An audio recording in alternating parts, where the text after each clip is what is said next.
All right, so I think an issue you run into when you start ascribing all these volitional qualities to extroverted sensation, you start ascribing ideas like willpower, force of will, that type of idea.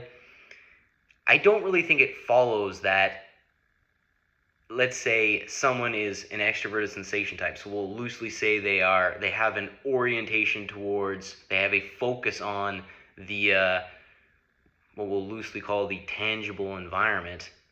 If you want to put it in Jungian terms, you could say an orientation towards the object, and here it really works because we're talking about sensation, not just extroversion, but sensation.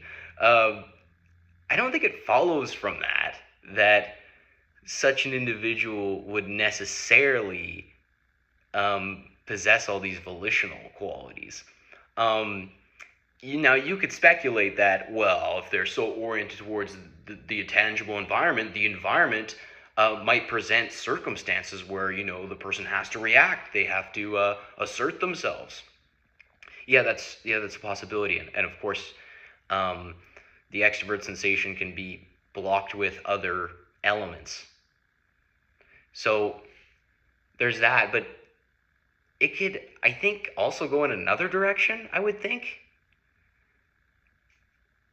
Perhaps, yes, they are attentive to this tangible environment, but who's to say they aren't necessarily a more go with the flow type of person, where they're adjusting to the circumstances, but that doesn't necessarily mean that they're adjusting by, asserting themselves and being this super aggressive person. Maybe in some cases, but I would think it's more complicated than that.